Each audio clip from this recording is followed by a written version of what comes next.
કંઈ મતલબ આપણું આયુષ્ય ઘટી ગયું છે એ સમજવા માટે હવે આપણે સાબિતી જોઈએ છે.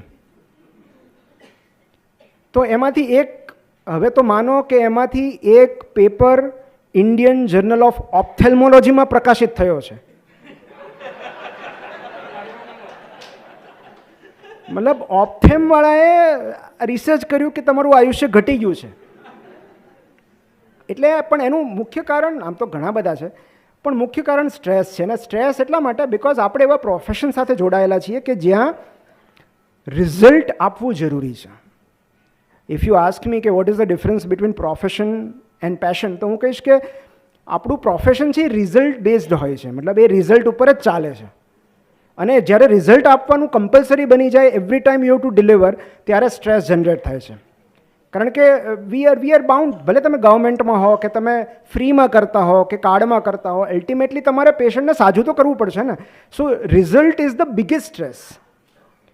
તો એ માટે આપણા જીવનમાં, કારણ કે હું એમ તો ન કહી શકું કે ભાઈ મેં TRP કરી નાખ્યું, મને બહુ મજા આવી, તું જઈ શકે, તું વોઇડ ના કર, મને તો મજા આવી ને.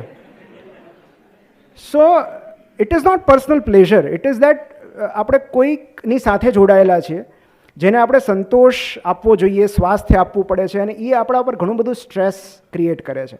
માટે તો સ્ટ્રેસનો એન્ટીડોટ એક જ છે કે આપણા જીવનમાં કોઈ એક એવી એક્ટિવિટી હોવી જોઈએ કે જે રિઝલ્ટ મેટર ન કરતું હોય, કે જેમાં પરિણામ કોઈ પણ આવે એનાથી આપણને સ્ટ્રેસ નથી આવતું. અને માટે એ કોઈ પણ પેશન, બેઝિકલી તમે જુઓ ને તો પેશન શબ્દ તો સેક્સ પરથી આવેલો છે, કે it is a intense strong feeling of excitement, enjoyment and enthusiasm to do something.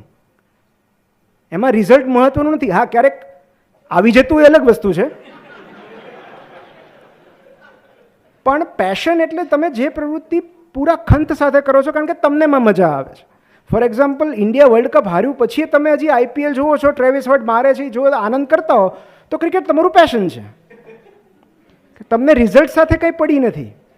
સો આપણા દરેકના લાઈફમાં આઈ ફીલ કે એક એવું પરિબળ હોવું જોઈએ, એક એવી પ્રવૃત્તિ હોવી જોઈએ કે જ્યાં રિઝલ્ટ કંઈ પણ આવે એનાથી આપણને ફેર ન પડે, કારણ કે આપણની પ્રોસેસમાં મજા આવે છે, આપણની પ્રક્રિયામાં મજા આવે છે. અને હું લેખન સાથે ટકી રહ્યો છું એનું કારણ જ આ છે. કારણ કે મારા પુસ્તકો એ બીજાને ફાયદો તો પછી કરતા હશે, પણ સૌથી પહેલાં મને સંતોષ આપે છે, એ મને સભર કરે છે. તો મારા માટે એ મારી પેશન છે. પણ આપણું મુખ્ય દુઃખ ક્યાં છે ડૉક્ટર્સનું? હું એના માટે વનાઇટિસ સિન્ડ્રોમ વાપરું છું. વનઆઇટિસ, જેમ કે આપણે દરેક પાછળ આઇટિસ લગાડીએ, જેમ કે એપેન્ડિસાઇટિસ.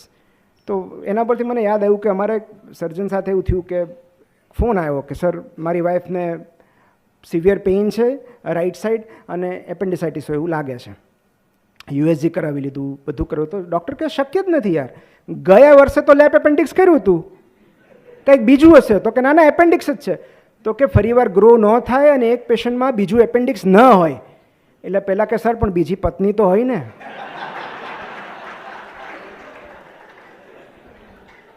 અને ક્યારેક અક્યુટ એપેન્ડિક્સ કહીએ તો યંગ ફિમેલ તો શરમાઈ જાય છે, પછી એને કહેવું પડે કે આ અક્યુટ એપેન્ડિક્સ નથી.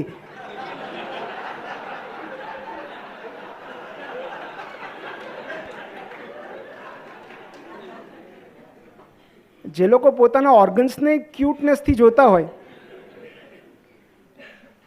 એટલે oneitis is inflammation of self image and ignorance of self care. મતલબ એમાં 3 એના સિમ્ટમ્સ છે. Only I can do it, nobody else can do it without me, and I have to keep doing it. એના 3 મુખ્ય લક્ષણો છે. અને એમાં હું તમને એક બહુ સરસ રમૂજ છે કે એક શંકરન પિલ્લઈના મિત્ર એક મોટી કંપનીમાં CEO હતા, અને એમની મુલાકાતે ગયા કંપનીની, અને ત્યારે એમણે બધાના પરિચય કરાવ્યો. અને ત્યારે એમના CEO કીધું કે અમારા કંપનીમાં એવો રિવાજ છે કે અમે દર 2 મહિને વારાફરતી દરેક કર્મચારીને ફરજિયાત 5 દિવસની રજા આપીએ છીએ, ફરજિયાત રજા પર ઉતરી જવાનું. એટલે શંકરન પિલ્લઈને નવાઈ લાગી કે તમને તમારા કર્મચારીઓની આટલી બધી કાળજી છે? તો કે કાળજી બાળજી કશું નથી, આ તો કોની ગેરહાજરીમાં કંપની સારી રીતે ચાલે છે એ જોવા માટે.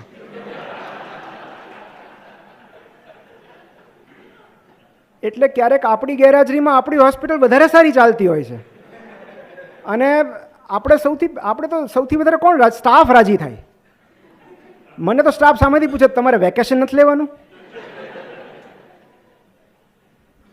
તો અને આપણને એક બહુ સરસ પુસ્તક છે, હું નામ ભૂલી ગયો, પણ એમાં એક આ પ્રસંગ વર્ણવ્યો છે જે આપણે આમ છે રમૂજ, પણ આ બહુ સમજવા જેવી વાત છે કે ટ્રાફિક સિગ્નલ પર એક માણસ સવારે 8 વાગે આવી જાય પીળા કપડાં પહેરીને, અને એક મોટો ઝંડો હોય, એ ઝંડો જોર જોરથી હલાવે.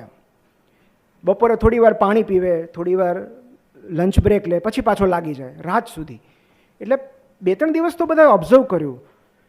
ચોથા દિવસે ટ્રાફિક પોલીસ જે ત્યાં જઈને પૂછ્યું કે ભાઈ તું કરે છે શું? તો કે હું સિંહને આઘા રાખું છું. તો કે પણ અહીંયા સિંહ છે ક્યાં? તો કે ક્યાંથી આવે, આ સવારથી સાંજ સુધી અમથા તૂટીએ છે.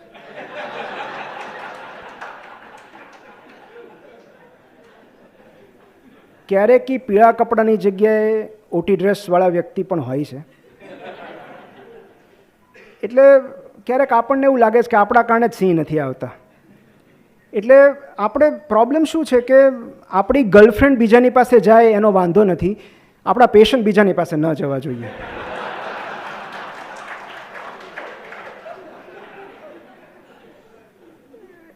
કારણ કે રિટેન કરતાં જ શીખવ્યું છે, પેશન્ટને રિટેન કેમ કરવાના.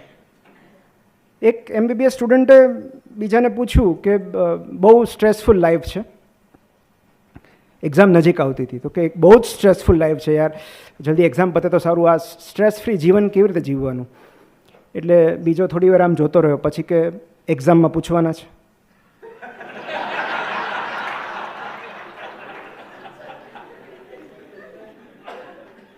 તો નહીં પૂછે, શું કામ ચિંતા કરે છે. એટલે આમ કેવું છે કે હાલાકીમાંથી હાસ્ય તરફ જવા માટે આપણે કાં તો સમય પસાર થવા દેવો પડે, કારણ કે એને નોવા ઇફેક્ટ કહેવાય કે આજે જે ગુડ લક છે એ આવતીકાલે થોડા દિવસો પછી તમને બેડ લક લાગશે, અને એના થોડાક વર્ષો પછી તમને ગોલ્ડન લક લાગશે. એ એક જ ઘટના છે, અલગ અલગ પરિપ્રેક્ષ્યમાં જોઈએ, અલગ અલગ ટાઈમલાઇનમાં જોઈએ તો આજે જે ગુડ લક લાગે છે એ થોડા સમય પછી તમને એમ લાગશે કે આવું નહોતું થવું જોઈતું હતું, વર્ષો પછી તમને એમ લાગશે કે સારું થયું. અને એનું સૌથી મોટું ઉદાહરણ એટલે કોલેજનો પ્રેમ. જ્યારે સાથે હતા ત્યારે ગુડ લક હતું, કોઈ કારણસર છૂટા પડી ગયા ત્યારે બેડ લક હતું, અને વર્ષો પછી જ્યારે રિયુનિયનમાં મળે ત્યારે એમને જોઈને એવું લાગે કે ગોલ્ડન લક હતા. રિયુનિયન એટલા માટે પણ થવા જોઈએ કે આપણને ક્લોઝર મળે, કે આટલા મહિના સુધી, આટલા વર્ષો સુધી જેની પાછળ દુઃખી થયા એને જોઈને હવે અફસોસ નહીં, હાશકારો થાય છે. કે મતલબ જેને ઇમ્પ્રેસ કરવા માટે કોલેજ બંક કરેલી, બાસ્કેટબોલ શરૂ કરેલું, ફૂટબોલ શરૂ કરેલું, એ પોતે હવે ફૂટબોલ, ત્યારે એમ થાય કે આના માટે દુઃખી થયા હતા. અને ત્યારે પછી એના જીવનસાથીને મળીને એની ઈર્ષા નથી આવતી.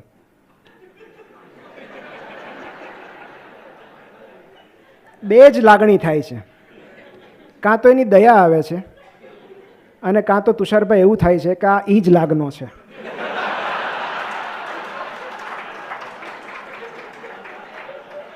સમય પસાર થવા દેવો પડે, ત્યારે આપણને સમજાય કે ના ના જે થયું એ સારું જ થયું, એ ત્યારની હાલાકી હતી, અત્યારનું હાસ્ય છે.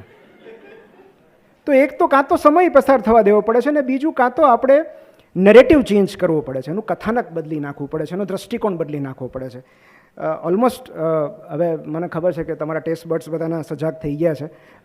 એક નાની એવી વાત કરી દઉં છું કે કઈ રીતે આપણે નરેટિવ બદલી શકીએ. અને આપણને ખબર નથી કે ઝેનમાં બહુ આ પ્રખ્યાત વાર્તા છે કે ઝેન એક બહુ મોટા ઝેન ગુરુ હતા, અને ત્યારે એક બહુ ફેમસ મોનેસ્ટ્રી હતી, અને એ આશ્રમમાં એક બિલાડી એ લોકોએ પાળી હતી, અને એ બિલાડી કોઈ પણ સમયે આવજા કરે, એટલે મેડિટેશન ચાલુ હોય ત્યારે પણ એ બિલાડીની અવર જવર ચાલુ હોય.